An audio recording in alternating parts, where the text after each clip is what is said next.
Situation 1. Let out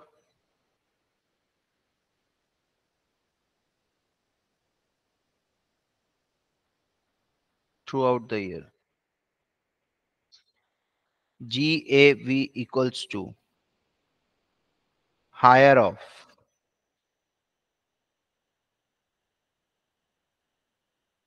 expected rent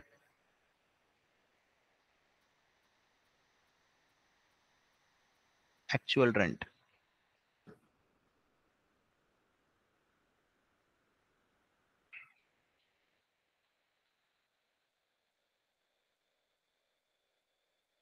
ठीक है.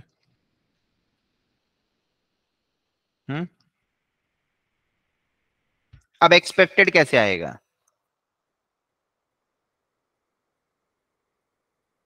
ये समझना पड़ेगा ना हम लोग को.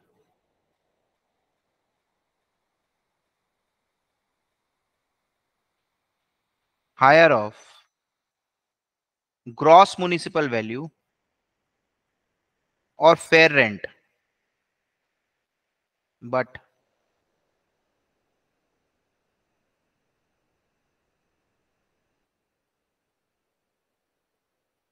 restricted to standard rent.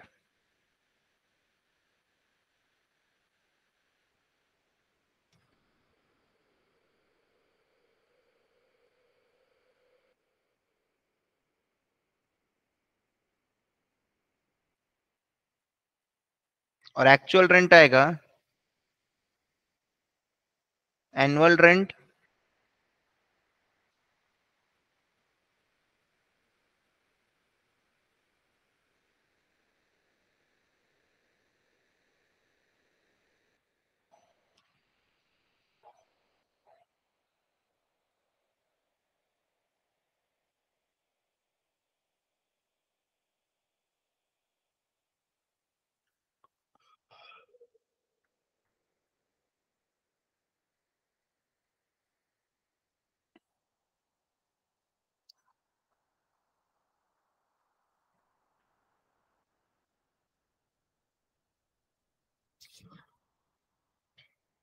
Is it fine everyone?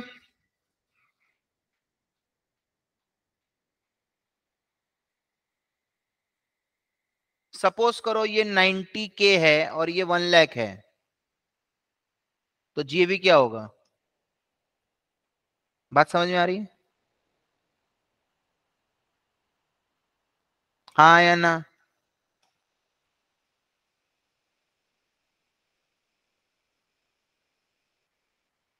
ये 110 है,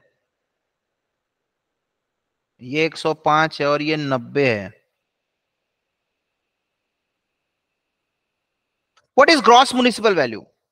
it is the annual rental valuation prescribed by municipal authorities. किस जगह का ये भाड़ा होना चाहिए. Fair rent is the rental capacity determined by income tax officers. किस इस लोकेलिटी का भाड़ा ये होना चाहिए. Standard rent is the rental earning capacity determined by rent control act. तो अगर मेरे को कोई पूछे तो मैं बोल सकता हूं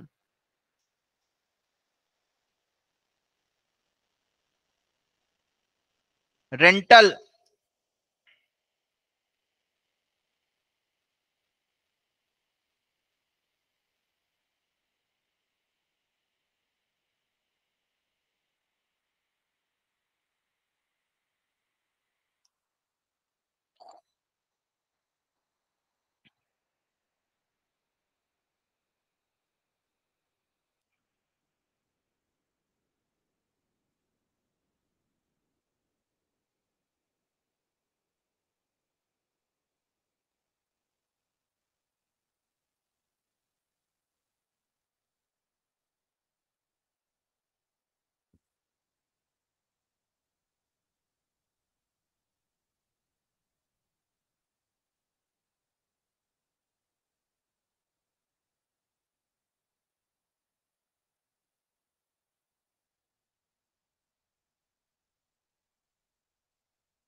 ठीक है।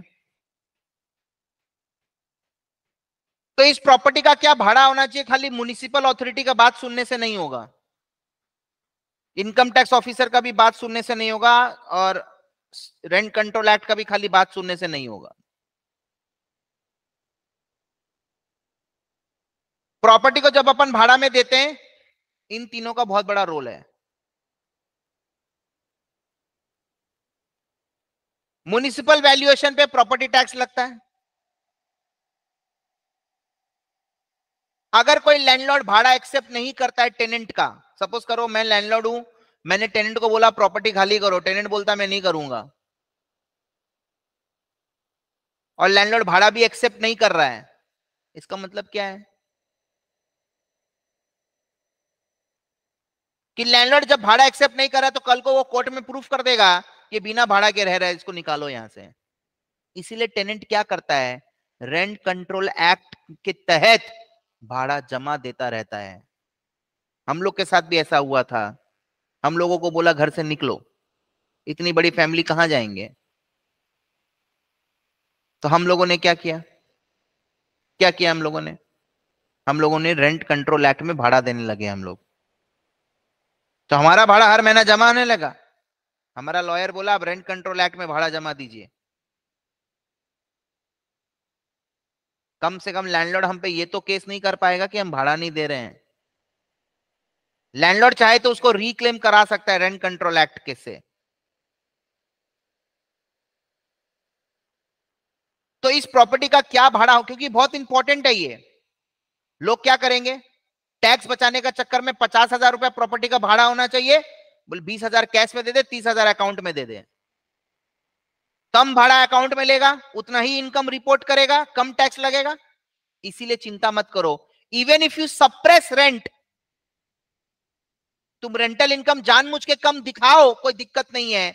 Expected rent is there to take care of you. मतलब जितना सरकारी वैल्यू है उतना तो आपको भाड़ा लेना ही पड़ेगा। काफी सारा जेन्युइन केस होता है, वो लोग फंस जाता है।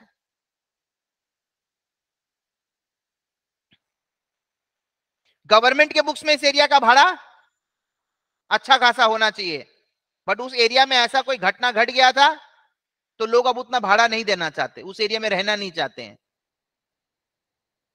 तो अल्टीमेटली अगर मैं उस घर पे उस एरिया में अगर घर को भाड़ा में दूं तो क्या होगा, मेरे को कम भाड़ा में देना पड़ेगा। तो मैं भाड़ा कम दे रहा हूं, पर ultimately I am ending up paying tax on more amount, क्योंकि हायर लिया जाएगा। तो इसमें क्या है, इस रूल के कारण जो लोग जेन्युइनली जेन्युइनली जिन लोग का भाड़ा उतना में नहीं लग पा रहा है, या उन लोगों को उतना भाड़ा नहीं मिल रहा है, unnecessarily they are paying tax on high amount.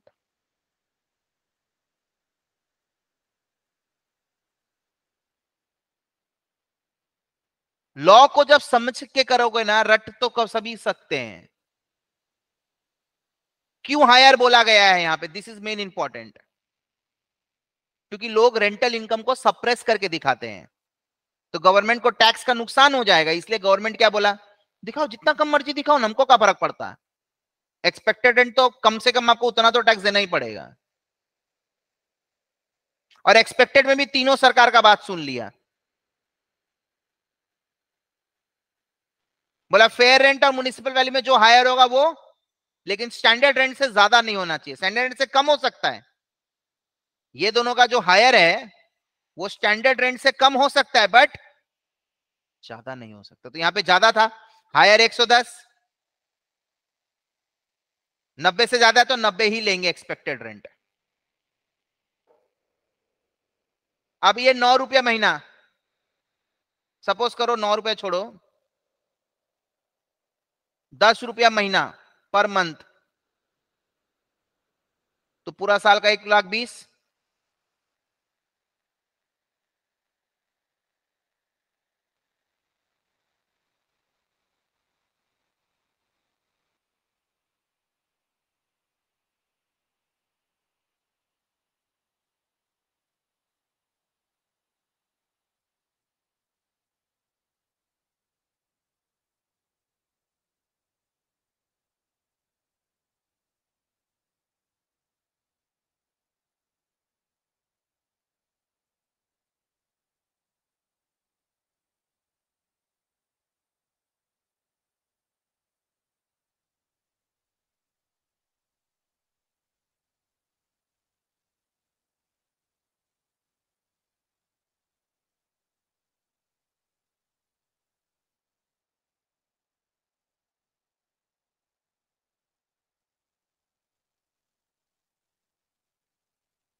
Is it fine?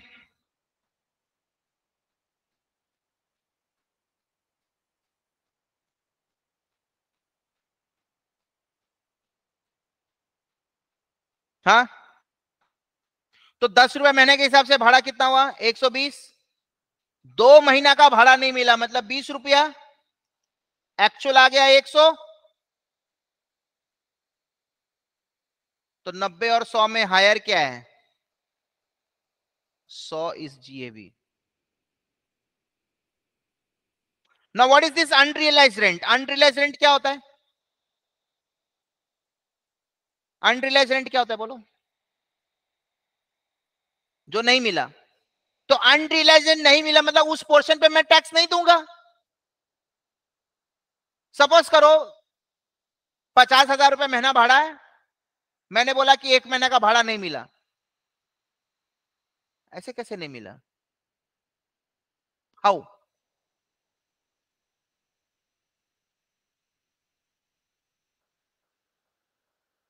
तो हम लोगों को क्या करना है?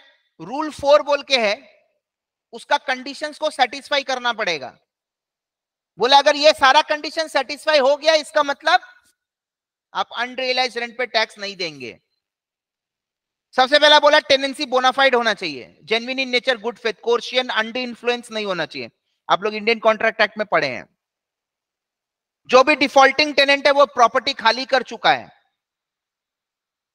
और steps have been taken in order to compel him to vacate the property, मतलब पुलिस केस वगैरह आपने किया है। डिफॉल्टिंग टेनेंट के पास में आपका और कोई घर नहीं होना चाहिए।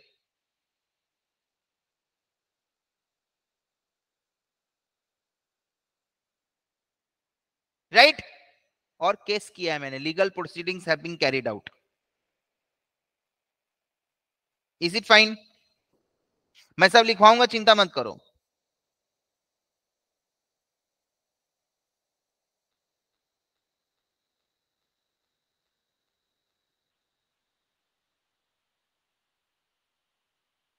तो अनरियलाइज रेंट पे टैक्स देने का दरकार नहीं है, तो वो एनुअल रेंट से माइनस हो जाएगा। ठीक है, आइए मैं आपको अलग अलग केस करवाता हूं, आप खाली देखिए।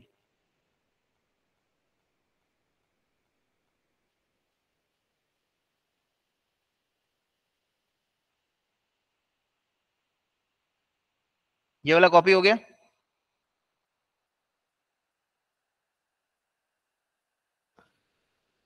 साहिल हो गया कॉपी? हाँ सर।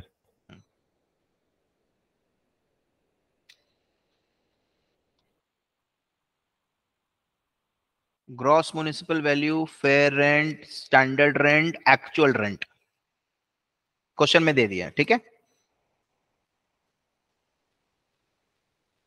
100, 105, 110, 120, 90, 100, 70, 90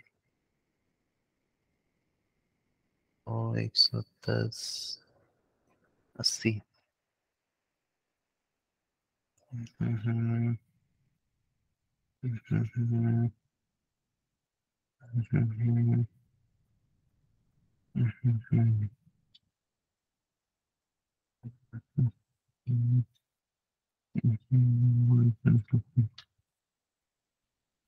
इसमें हम लोग को GAV निकालना है। तो GAV क्या है बोलो? हायर ऑफ एक्सपेक्टेड रेंट और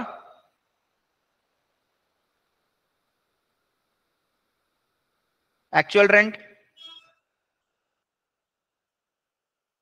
हाँ है ना? पक्का?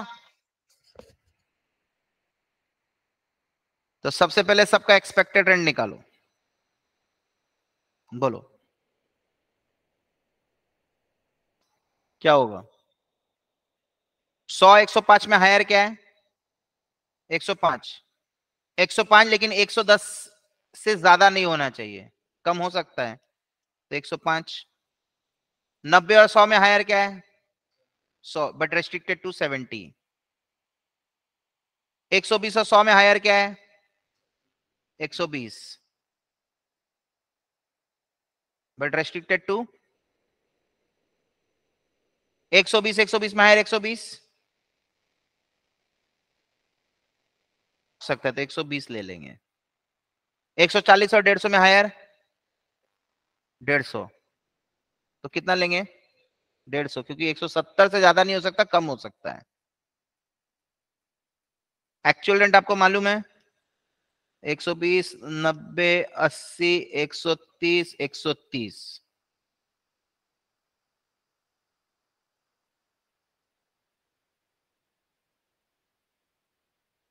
जी ये भी बोलो।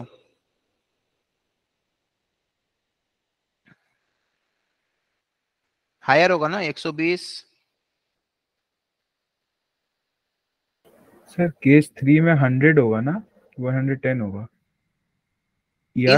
इन दोनों का हायर रेस्ट्रिक्टेड टू 110। अच्छा, ओके।